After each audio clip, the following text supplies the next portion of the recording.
men and women competing in the demanding competition. The world's finest racers gather as they have here in northern Italy. The world of Alpine mountains towering high above the tiny village of Santa Katherina in northern Italy. The site for the running today mountain is building once again, and the word from the race officials is that the race will be run. Hello again, everyone. I'm Frank Gifford, standing once again at the finish line of the women's downhill. And if you were with us yesterday, you know that 12 racers came down the course, and then because of high winds and visibility up at the top of the mountain, the race, there were some dramatic happenings here at the finish line. And of course, as we have looked up at the top of the hill earlier today, it is still blowing, but the visibility is better. It is much colder, and that should change considerably. And I'm going to ask my colleague, Bob Beattie, who knows all about courses, tell us what might happen up there. Well, one thing I know about, every time you and I do a ski race, we seem to have bad weather. We do. I wonder what that means. Well, Frank, it really was pretty warm yesterday also, and it got very slushy, but then overnight it froze up. And I just talked to came down, one of the officials who came down the course, and he said it is really icy on this course. So I think that's good. The course itself, well, there are a lot of really good straightaways. It's very fast for the women, and some very good turns. Two actually S turns that are very important. I think they're the keys to the whole event. And then right near the finish line, there's a big bump. Most of the women don't really have bumps in their downhill. This is a new experience for them. We'll have to watch that. All right, let's talk about the competitors. I mentioned there were some big happenings here at the finish line. Yesterday, young Sylvia Ehrat of Austria came down the course. She had a great run, and she was standing line when Michaela Fagini, the odds-on favorite, the great Switzer, came down, and all of a sudden, Ehrat knew that she had a possible gold medal because she had a 4/100ths of a second lead over Fagini. And all of a sudden, they took it away from her, and she burst into tears. Bob, what's it going to do to her psychologically and also Fagini? Well, what a tough break for Ehrat, because Figini is really kind of considered the one to beat, and really everybody else thought they'd be racing for second place. If you're standing at the finish line and you've already beaten Figini, I guess you think you're in good shape. I think it's really a tough blow for her. She'll have a tough time coming back. But as far as she's just made a big mistake yesterday. I think we're going to see her just sling herself down this mountain. She's going to be tough to beat. And, of course, the top American ski racer, Tamara McKinney, is not in this competition. Her event's coming up a little later on in our coverage of these World Championships. Right now, let's take a look at the course. It's a little over 1.5 miles in length. It has a vertical drop of just under a half mile. And in the training runs, the women were hitting speeds of over 60 miles per hour. And with the wind gusting as it has been and is, that can be a pretty hairy ride. Down at the bottom hill, Elizabeth Kirchler of Austria has the lead. She is the first racer down the course. And this Brigita Ortley of Switzerland. Now, she's 24 years old. She's fortunate to be here. She made the team as a substitute when Zoa House was injured in training a couple of days ago. Well, Frank, there have been a lot of injuries on the circuit this year. Lisa Wilcox, the #2 downhill for the United States, badly broke her leg last week. Now, the thing up here we have to consider here is we see Ortley go down. She's a very big girl, big for an Alpine ski racer, but she's an outstanding athlete. Oh, we can see her come around that turn. Kind of lost a little bit of speed, I think, right there. But the thing about it is it's very wind up here, so there's a little bit of a luck factor. It could be coming up the hill and hit you in the chest, or maybe it could be a little downwind and give you a little boost. Anyway, you have to stay low in that tuck. That's Kirchler's time on the left, and as you can see, Ortley of Switzerland was a little behind that up at the top of the hill. Well, she did get that earlier turn. One thing about this downhill, every little mistake is going to be accented, so they have to be sure to try to minimize those mistakes. Again, that's Kirchler's time on the left, and this is the second intermediate point in which we can compare racers as they come down. Oh, she picked up a lot of time. She picked up a lot of time, and she is a versatile ski racer. She has had 2 second-place finishes in the downhill, but she's done well in slalom and in giant slalom. Okay, if she can get through the S turn coming up here, she could really be in pretty good shape. She's picked up a lot of... Here she comes, Brigita Ortley of Switzerland. See her get down in that tuck, Frank. She's trying to get that chest as low as she can. Being a big, it's a little bit difficult sometimes. There she is on the bump, now coming in the finish line. She handled that bump well. That's Kirchler's time on the left, and Ortley will take the lead. Ortley is the new leader. Brigita Ortley of Switzerland, the new leader. She's had a good year. Second in combined World Cup points to Michaela Fagini with 166, and of course Fagini running away with it with 221 total points. So Ortley of Switzerland is the leader. Kirchler of Austria is in second place. And still to come, Michaela Fagini of Switzerland and more racers. The drama builds, and we'll be back with more action here in northern Italy. And she's totally overwhelmed by the fact she's taken the lead over Elizabeth Kirchler. She's at the bottom of the hill. And meanwhile, up at the top of the hill, there is another young Austrian into the start house. Is Katherina Gutensohn. She's 18 years old. She's starting. This is her 3rd year on the Austrian tour. She is the same age as Michaela Fagini of Switzerland, only they are a world apart in terms of winning experience. Well, Frank, it seems as though every time you take a look at the finish line through this whole season, there's a Swiss standing there in first place. They have a tremendous women's program, men too, for that matter. But one thing that we must remember, watching this Austrian Gutensohn come down here, that in one of their great days was here in Katherina back in December when they were first, second, and third in the downhill. So maybe that'll give them some confidence. Young Katherina Gutensohn working her way down the top of the hill. That is Kirkler's time over in the left. She had the best intermediate time up at the top, and that is the time of Gutensohn on the right, and she's faster than Kirkler up at the top. But she made a mistake right there coming out of that tuck. You have to keep those arms in and stay right in it, particularly here on the top part. Very important. Any little mistake on this hill can really cost you. You have to carry speed throughout the entire, no chance whatsoever. Tremendous amount of pressure on this Austrian team. They did win a medal in Sarajevo, something that has not been lost in translation on the people back home, and they're really clamoring for some scalps. Gutensohn has exceeded the time of, or rather bettered the time of Ortley at that second intermediate checkpoint. Good run going, Bob. She does, Frank. She was very good through the turns right here. 18 years old, and boy, do they race. And she missed almost all of last year with injuries, so this is really her chance to run strong. She is young, as you mentioned. Skiing well, too. Running time on the right, and you'll see the time of the leader coming up on the left. That's the time that Gutensohn has to beat to take the lead. That is Ortley's time, and Gutensohn has the lead. An 18-year-old Austrian has taken the lead. So we have Gutensohn, Ortley, and Kirkler. Sigrid Wolf, start house. She's from Austria. She's 21 years old. Never winner on the circuit, but she's consistently in that top 15. She's on the course, and I'd like to point out we're going to lose sight of Sigrid Wolf in just a moment here as she makes his first turn, and that is where that camera blew off his flat last night. Sigrid Wolf had a little bit of trouble right in that first left-hand turn, and that's a bad mistake because he has a long flat coming up. Kind of an interesting position because the Austrians only won one medal, and that was in the men's downhill in Sarajevo last year, none in the women. So they're really trying to atone for that here. Now they're sitting with Gutensohn in first place, so they have an Austrian in first place, someone to shoot for. And up at the top, Wolf has the fastest time. She has taken over from Gutensohn up at the top. She was faster than her teammates, Gutensohn up on the top. She has a good run going. The Austrians performing well here today. Gutensohn down at the bottom. She has watched teammate come down the course. That's Gutensohn's intermediate time on the left, the second intermediate time, and here comes Wolf on the right. And she again is faster on the course. She has a good run going. She could take the lead. Well, she could get through these turns. They're in good shape. A little bit of a slip right there. Look at her, though, Fred, to stay in her tuck the whole way down here. That's very on this downhill. Sigrid Wolf, and perhaps they have the right wax for the course condition today, Beats. Okay, it's very hard, very icy down here at the bottom. We can see Wolf really good run down here, really getting low in that tuck. She's got the bump right there.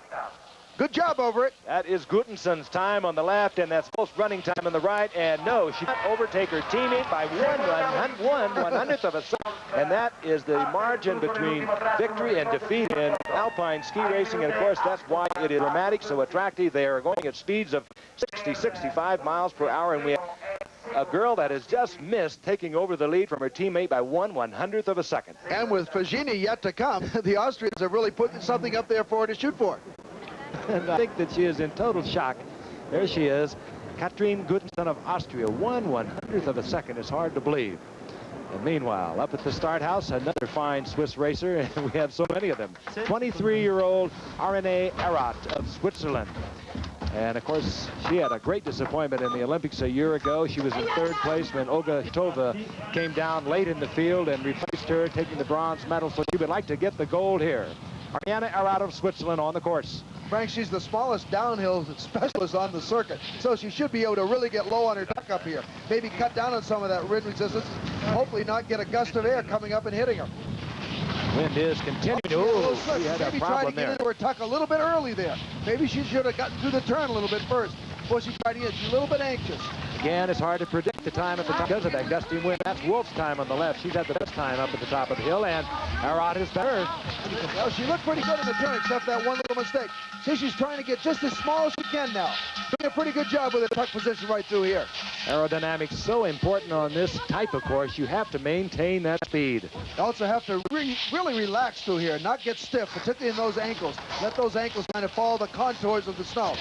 Any tightening there will affect the skis. Now this big turn coming up right here. She lost a little bit because she's behind the time of Wolf in that second intermediate checkpoint. But she was very good through that turn right there, Frank. Ariane Ehrat of Switzerland. She's never won a race. She'd love to make it here. She's fighting just a little bit getting through that turn, but not bad. Got back down her tuck. Didn't fight it too much. The key is to let those skis run a little bit, even though maybe you think they're going a little bit wide sometimes. Good at that off bump. the jump. Very good at the bump. Good off the jump. Here comes Ehrat this time on the left, and Ehrat has moved into a tie for first place with Gutensohn. They have identical time, 1:28.57. That's hard to believe. We've seen that on rare occasions, but you do not see it very often. I guess we're going to start calibrating in thousandths of a second. They are getting so close together. But Ehrat and Gutensohn have the lead. Wolf of Austria is in third place. Ortley of Switzerland in fourth place. Still to come, Michaela Fagini of Switzerland. She'll have her work cut out for her, and we'll be back at Santa Katharina in just a moment. Switzerland, and she is in a dead tie with Katherina Gutensohn of Austria. Hard to believe when they calibrate ski racing in 100ths of a second. And meanwhile, up at the top of the hill, this is Michaela Fagini of Switzerland. She, of course, was the beneficiary of that postponement because yesterday she was in second place after she had come down the hill when they finally postponed the race after 12 racers had come down. Michaela Fagini, one of the great racers. Oh, Frank, she lost the pole right at the start. Really a bad break for her. She did. She had trouble at the start house. One thing about this youngster, she's only 18, but she will at the course for you. And she was very good on that very first turn. She really got around it in good shape. That means she can carry speed down onto this flat here. Frank, the most important thing about Fagini is her aggressiveness. I know that she's going to come really firing down this one. Michaela Fagini, gold medal at Sarajevo. She has won the last great in that turn. Downhill. She's good up at the top. That's her running time on the right, and a little lower than Ariane, 7/100ths of a second on the top. But certainly she can make it up on the bottom because she is an aggressive, almost nerveless skier. Well, very aggressive. You know, she used to train with the boys and beat them most of the time when she was a youngster. She is very headstrong, likes to train alone. I'll tell you, she's going to have to pour it on down here because Ehrat and Gutensohn had a good run. That's Wolf's time in the bottom, and Fagini is fast. She has made up time, and now she'll take the course and ride for second place. But Michaela Fagini has absolutely destroyed them on the bottom course. She was a little slower up in the top than Ehrat, but she made up the difference on the bottom of the course, and what a remarkable young woman skier. And interestingly enough, Bob, in profiling Fagini yesterday, picked out the S-turn at the bottom of the hill to find out how well she turns and how she attacks the course. This is a turn, Frank, and it's in the turns themselves that really gave Fagini the win, I think. Look at her ski, her downhill ski. She really keeps her weight over that ski. She's very aggressive through the turns. And this is one example of where she's been so good on this course. It wasn't on the flats that did it for her. It was on the turns. And it was being on the turns and really kind of flinging herself right down the course that's been so good for her. Look at her right here. Just dive right through that turn. Really good, really great positioning. And here she comes right through here again. We can see her right now, just driving through this turn, not back. See how those skis are just carving right through there. This is what's going to make her just better and better and better. It's amazing when you think that she's only 18 years old. And of course, she made up the time at the bottom. She had all that trouble up at the top, and she wins the race. Here's Bob with her now. On the top, you look like you had a couple of little problems. Yeah, on the top I have my pulse. It's in the start, in the snow, and I don't can a good one is so and one is good so and. Well, that's great. A great victory for you. Congratulations. Yeah, thank you. So Michaela Fagini has made gold a year ago with a gold medal in the World Championships. Ariane Ehrat of Switzerland and Katherina Gutensohn of Austria finished in a dead heat for second. And in fourth place was Sigrid Wolf of Austria. Incidentally, Sylvia Ader of Austria, who was in first place when the race was postponed yesterday ahead of Michaela Fagini, finished 10th today. And Holly Flanders of the United States had the best finish for the United States. She was in 20th. Of course, the men's downhill will also be run a little later on today. As a matter of fact, it's coming up very shortly. I'm going to place my life now in jeopardy with the road surgeon. My colleague, Bob Beattie, will be back with me. Geographically, Bormio, Italy is located some 120 miles from Milan. And if inaccessibility equates to beauty, perhaps this is what was in mind when Bormio, Italy was selected for the site of the 1985 World Alpine Ski Championships. Tucked deep in the Italian Alps is the great land of Bormio. Honored Valley are called by the locals. Bormio is really two cities, an exciting blend of the old and the new. A casual glance and one comes away with the impression Bormio is much like other ski villages around the world. Skiers taking time from the mountain for shopping, dining, drinking. But when you take a closer look, you are touched with a haunting sense of history. The beautifully crafted archways. The tiny streets built centuries ago with never a thought of the automobile. The Civic Tower was built in the 18th century. San Gervasio and Protasio, built in the 9th century, destroyed and rebuilt again in the 16th century. Shopkeepers proudly show their wares in the shops of the old town. They're out of their famed giant porcini mushrooms, a real delicacy. The almost forgotten craft of wood carving is still skillfully practiced here. The ever-present Italian sausage somehow seems to belong here in Bormio. And children who will learn later of the historical role their city has played as an Alpine southern Europe to northern Europe, of the feudal lords who battled for possession of the land, are just like children the world over. But for these 2 weeks, in late January, early February, there is a very special air of excitement here. The locals know they are going to host the Alpine Ski Championships. Hello again, everyone. Frank Gifford and Bob Beattie. Yet another finish line on this day, and we've made a rather hurried trip down from the women's downhill a few miles up the road to Santa Katherina. Bob started World War III, had a few Italians on the way down, and the only thing we're really missing is our lunch. We're not used to 2 events on one day, and they have great pasta here. I can guarantee you that, and the red wine from this valley is absolutely marvelous. But I think we're going to get to that. A question, Bob. Your track, does it call for 2 events on the same day? Boy, I certainly hope so. We've already missed the main event, the lunch.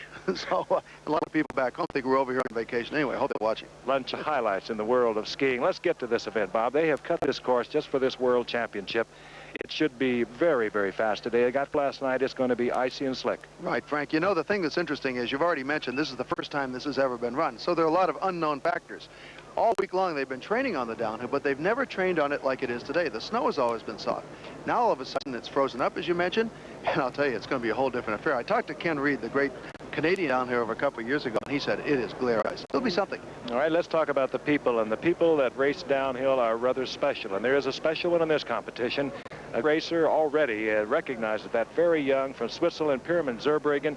He literally could win 4 gold medals in these World Championships, the downhill today, the slalom, and the giant slalom, and the kind. He truly is remarkable. He has to be considered the favorite. Well, you know, he really is something. A lot of people compare him to the great Jean-Claude Killian. That's quite a comparison.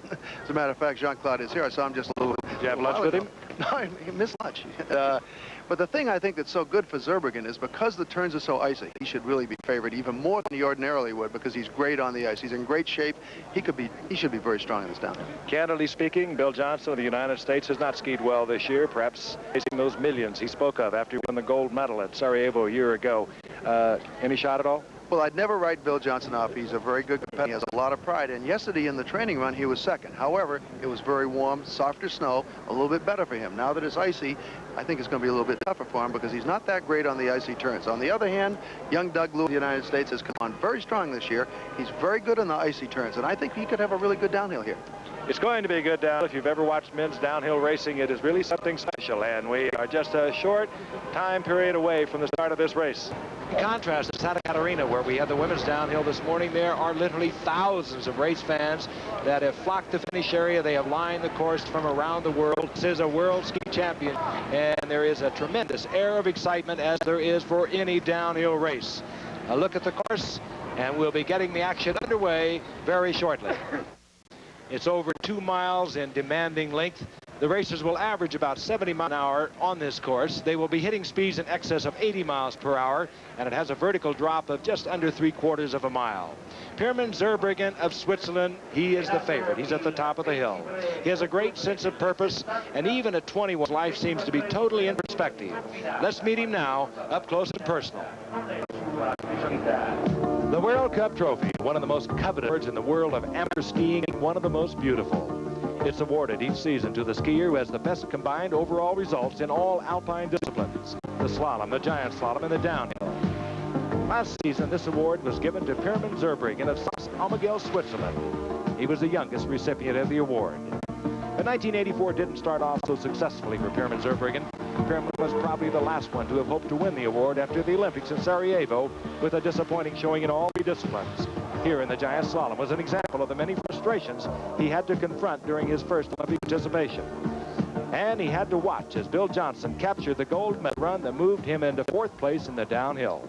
After the Olympics, I lost my motivation. I was disappointed and didn't feel like skiing. I went to the first World Cup tournament and did not do well. I realized I needed to change my attitude to become positive again. My father helped me quite a bit. He helped me accept my 4th place in the downhill, which was difficult for me. For a skier, luck has a lot to do with success. He helped me understand this and look further, beyond the Olympics. Pirmin's father's advice was part of his regaining his confidence. But he is also a religious man. He makes a pilgrimage in France, and he has had an audience with the Pope. His faith provides the strength he needed, and his roots, which have been tied to Sos Almagell for generations, offers him the motivation to continue in his father's footsteps when he leaves skiing behind. I think you either have motivation in life or you don't. But motivation isn't enough. You must combine it with a good sense of discipline. I'm lucky to be in a position right now I can be a little selfish and can pursue my skiing to the utmost. With a high sense of motivation, a powerful training regimen, Pirmin not only sat on top of the skiing world last season, but many knowing experts have compared his skill and versatility to Jean-Claude Killy. He likes all the events, but the favorite? I cannot just pick one event and call it my favorite. To be honest, I like that event best, which gives me the best time. Giant slalom, downhill, really, I like to win. Whatever event brings me victory becomes my temporary favorite. Zurbriggen's first career downhill victories came at Kitzbühel, Austria 3 weeks ago. They ran 2 downhills at Kitzbühel this year, and Zurbriggen won on each occasion. But in the Hahnenkamm, which you saw here on Wide World of Sports, Zurbriggen came close to perhaps losing the rest of the season. He had injured his knee in training for Kitzbühel, and watched as he made this high-speed recovery. Downhill racers have great reflexes. Great racers combine those reflexes with sometimes hard-to-believe athletic skills. Zurbriggen caught an edge that would have erased a lesser skier, but the strain on the left knee, even though he was able to recover and victory, damaged the knee severely. This was our last look at Pirmin Zurbriggen at Kitzbühel. The following day, he underwent arthroscopic surgery, and the World Championships became a question mark just a few days ago. But this past Friday, in the downhill of the combined championship that feature the downhill and the slalom, Zurbriggen was once again the strong, fluid racer we watched develop over the past 3 years.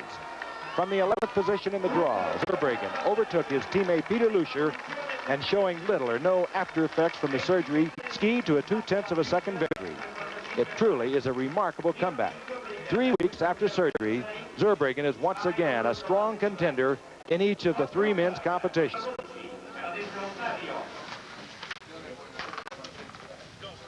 And here he is, Pirmin Zurbriggen. He's drawn the #1 position. He will come down the course first. A remarkable young man. He'll be 22 years old tomorrow. He has won his first 2 downhills only 3 weeks ago at Kitzbühel, and he is already favored to win here the World Championship at Bormio, Italy. Remarkable young skier. He also has won in a slalom. He has a giant slalom victory, and he has a combined victory. He can do it all in the world of skiing, and Bob was right when they have referred to him as Jean-Claude Killy. Of course, Killy was good in all 3 disciplines. It's a fast course. It's over 2.5 miles long. They have been carrying speeds of over 70 miles per hour. Zurbriggen is on the course. And Frank, you get a really good idea right from that shot of how steep it is right at the top. This turn and then 3 bumps. Very important up here and very hard to relax. We see it 1, 2, 3, and there's the last one. Again, Zurbriggen, like Figini, will have a lot of fans here. They've come across the border from nearby Sweden to cheer on this rising young superstar. And ordinarily, Frank, and see that bump right there, he took a lot of air. And a little bit faster, I think, than it has been in training. Ordinarily, #1 is not a good starting position. But so there's so many in this, so icy, it could be really working in Zurbriggen's favor today. You're better without the marks on the turns. That #1 indicating that Zurbriggen has the best time up in the top. Of course, he's the first racer down. We'll have an opportunity to compare other races with Zurbriggen's time up at the top. There'll be 2 intermediate spots that we'll be able to check the speed and the time. And Frank, this is his first downhill since Kitzbühel when he was injured. Interesting enough, in his hotel room, he watched video. That's dedication, isn't it? Zurbriggen on the top. And you'll hear a large roar as he comes down closer to the finish line. A tremendous crowd here, and it's very difficult to get to Bormio.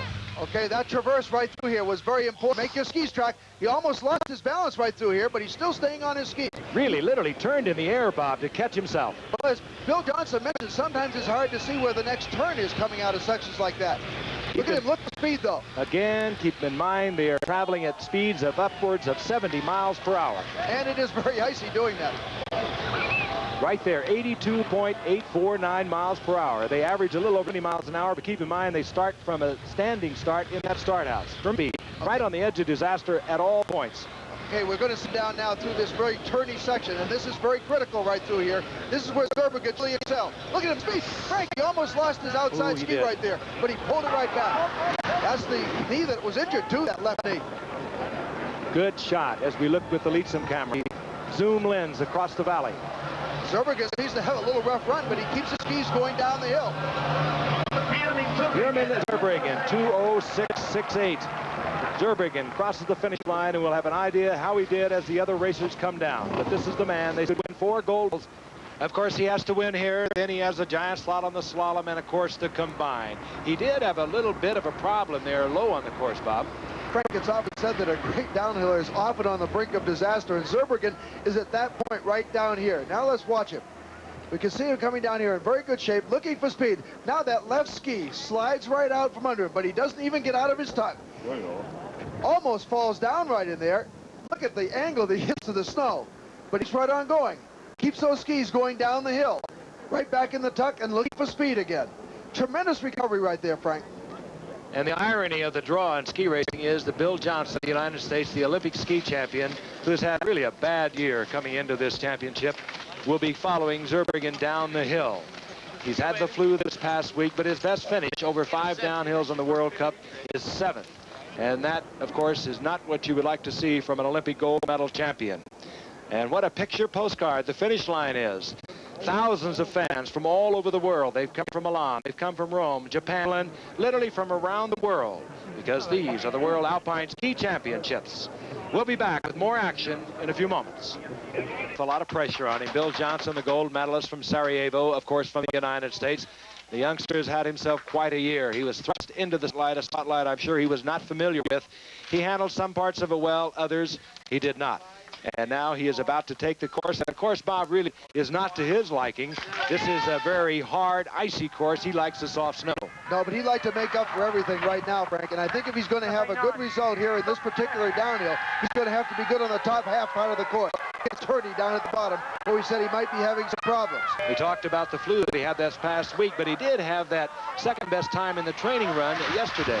And I know that might help build some confidence. One of the problems when you're kind of struggling a little bit at the beginning of the year, it takes your confidence up. And you know, in all aspects are the same, but particularly in downhill, if you don't have any confidence, you just don't dive into those turns as much. And I think that's really affecting him a little bit this year.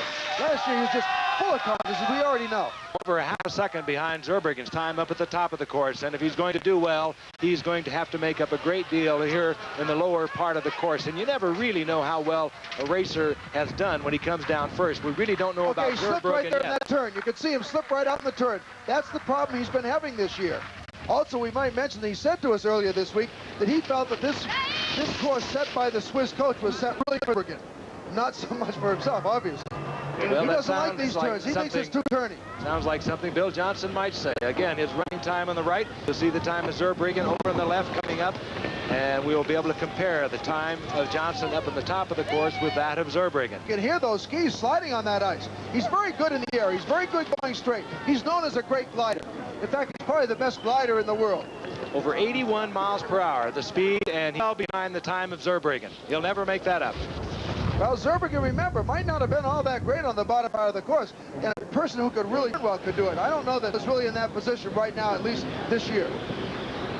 Here comes Bill Johnson down through the lower part of the course. You'll hear the roar of the crowd. This was the young man who stunned the Austrians and the Swiss in Sarajevo a year ago. He told them he'd win, and he did go out and win. Almost sat back right there on that last bump. He has to be a little weak from that bout with the flu this past week. And Bill Johnson moves into second place, but he is well behind Pirmin Zurbriggen of Switzerland. Shakes his head, not happy with it. He cannot be happy with the year he's having. And there is Pirmin Zurbriggen, and he's got to be thinking a little more of the race that he has posted. He shook when he crossed the finish line as though he didn't like it, but nevertheless, to be happy now. And this is Bill Johnson. Again, he has to be disappointed. It's been a long, tough year. He shakes his head. But when you're a champion, these are the years you have to live through. Meanwhile, up at the top of the hill, an Austrian, Anton Steiner, 26 years old, Bob Beattie and I in Innsbruck in 1976 when he was the rising young superstar. He switched over to the technical part of skiing. Now he's back as a down racer. He saved the Austrians in Sarajevo with, oh, he's down. Right off that bump, Frank. He just sat back. It was a tough fall, too. He does appear to be all right. We've seen him fall quite a bit in these big events, haven't we? And he is all right. Blew both those skis off. I started to say he got the bronze medal in Sarajevo a year ago, the only medal the Austrians got in the Olympics. We can see him come off the bump right here, but he didn't quite. He was a little bit late. Now he raises up just a little bit.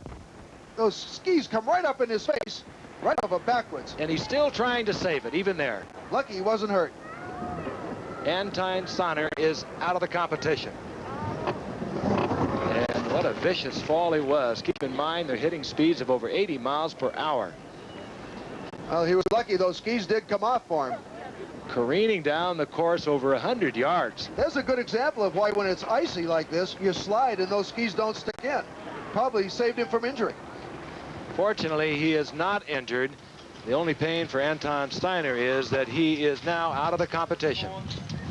Zurbriggen looking awfully good at the bottom of the mountain. And meanwhile, up at the top of the hill, we're looking at Peter Müller. He's a veteran Swiss racer, 27 years old. You might recall Sarajevo, silver medalist at Sarajevo behind Bill Johnson. In the top 5 in Olympics and World Championships since 1978. And he really does get up for the big rip. Well, you know what a downhiller needs. He's big and he's strong. He's a good athlete. And he's also very good in the turns. We can see that little bump seems to be kicking him back at the top. Just catching a lot of them up there at the top of the hill. I really think that this is one of the downhillers who really could challenge Zurbriggen because he won one of the training runs. He has a lot of experience, and he really could do well right through here. Look at him get down in that tuck right away. You figure he's going to be in the top 10. He usually is. He has 1 second and 1 third. And he hasn't won, however, since the spring of '82. Peter Müller. Okay, remember, like Zurbriggen, he's very good on the turns. Not bad up there. Only 2/100ths of a second behind the time of Zurbriggen up in the top. And Müller of Switzerland has a good run. The question here right now, Frank, is how much have turns deteriorated with the racers who've gone in front of him? Have they gotten any chattery? Have they gotten any worse? And that's what we're going to find out right here. That's a key, I think, for Müller.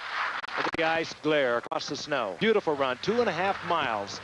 Carrying speeds upward 80 miles per hour, averaging over 70 miles per hour. Here's Peter Müller now working through the middle of the course. Okay, this is the traverse right through here. He seems to be tracking well through here. He looks like he got a little bit low in some of the turns just before that, though. There's a couple of really important turns in here. Staying tight to the gates.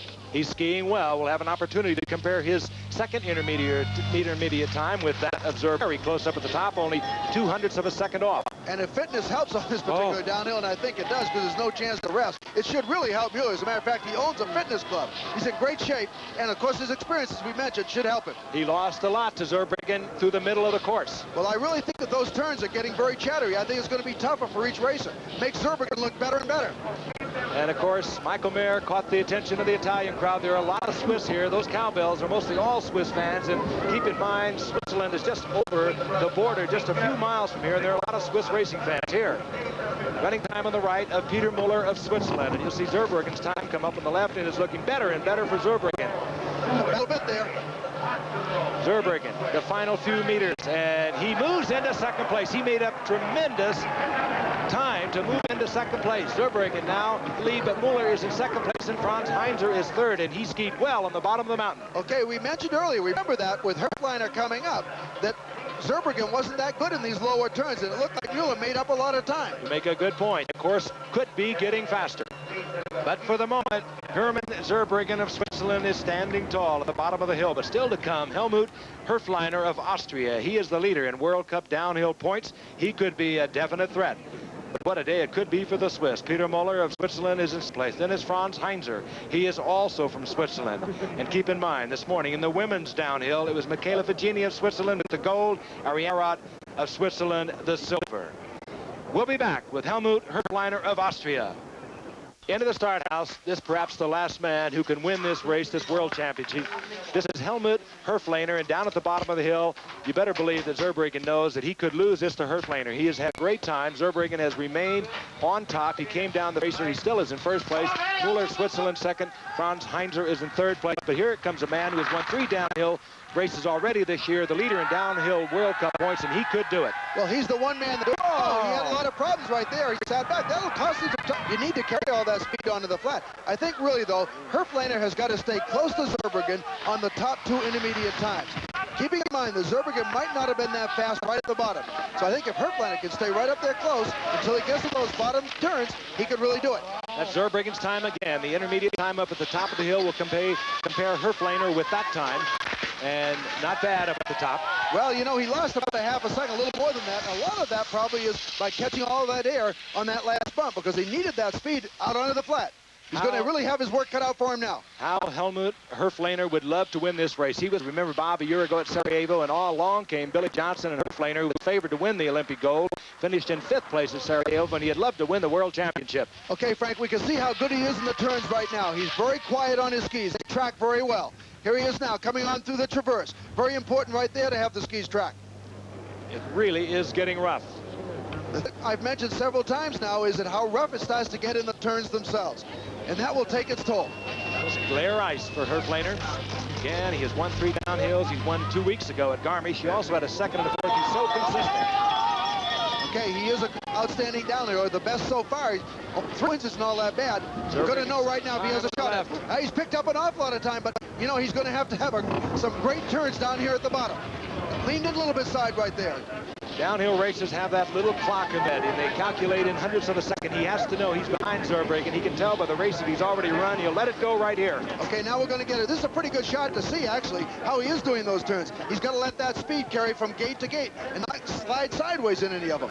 All in the line at the moment for Herflaner. That's Zurbriggen's time on the left. Zurbriggen, of course, looking up, watching Zurbriggen, perhaps fractions of a second away from a gold medal. Herflaner into 6th place, and Zurbriggen is celebrating. He knows that Herflaner was perhaps the last racer to come down this mountain that could displace him, and it looks very golden for the moment for Zurbriggen. Zurbriggen knew that was the guy to really worry about. I think he feels pretty good right now. First gold medal, it looks like. Just amazing when you think that it was 3 weeks ago. He had arthroscopic surgery right after Kitzbühel, and it's just hard to believe. It's not an operation they use a great deal in Europe. We're used to it in our country with football players, college and pro, but he had it 3 weeks ago, and he has just taken the gold medal in the World Championships at the age of 21. He'll be 22 tomorrow. Truly remarkable. Herflaner of Austria, of course, was the only skier who realistically had a chance of displacing Zurbriggen, and he had a lot of problems at the top of the hill. Well, he sure did. Right at the same spot where Steiner fell. Look at him come off the bump a little bit late right there, and his skis come right up in front of him. Look at him windmill through the air, and think about all the pressure he's catching. Really slowed him down, but what a remarkable recovery. Tremendous conditioning.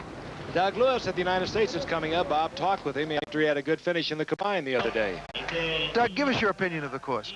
The course is great. It's a real downhill. Has a lot of turns, it has flats, it has lots of shushes, it has everything. So, you know, whoever does well at these races is a good, real world champion. Doug, people in our country mainly consider downhill and Bill Johnson naturally, and he deserves it because he won the Olympic gold medal, and they don't really know that much about Doug Lewis. Tell us about Doug Lewis. Well, I've been with the team. This is my 3rd year on World Cup, and it took me 2 years to place in the top 10 to get that experience, and now this is my 3rd year. I'm pretty consistent, a 9th and a 10th, and now a 6th today. I'm just looking to have good runs and having it, and I'll be in there. Just let America know that there is a group of 10 downhillers behind Bill Johnson who could do just as well. Okay, Doug, you have some unusual outside interests. Tell us about that. I started the cello when I was 5, and I've been playing that ever since, and I picked up the piano because the cello is kind of hard to carry over in Europe. So I play the cello and piano, and I don't know, I enjoy the sport. Good luck to you in the downhill. Thanks very much. Now, out of the start house will be Doug Lewis from Middlebury, Vermont. He's 21 years old, 5'9", and has really started to come on. He's skied well, 17 points, top 10 finishes. He's had a couple of them. He was 9th at Val Gardena, 10th at Kitzbühel, and oh, Frank, perfect on the bump. Absolutely perfect right there. In contrast to Herflaner that we saw a moment ago. And you talk about aggressiveness. He's just bubbling with confidence right now. He's had some good results this year. He can't wait. Look at that one. He took a little bit too much air right there. But as I said, he just can't wait for each downhill to come up. He's just ready for him. He feels very good about it. That, of course, is Zurbriggen's time on the left, and we'll get a chance to see how Doug Lewis is doing up on the top against the time of Zurbriggen. Not bad. Well, he was a little bit slow. He lost almost a half a second up there, but keeping in mind that the one thing that he does very well is turn on those high-speed turns. He's an outstanding athlete. He could be very good down here.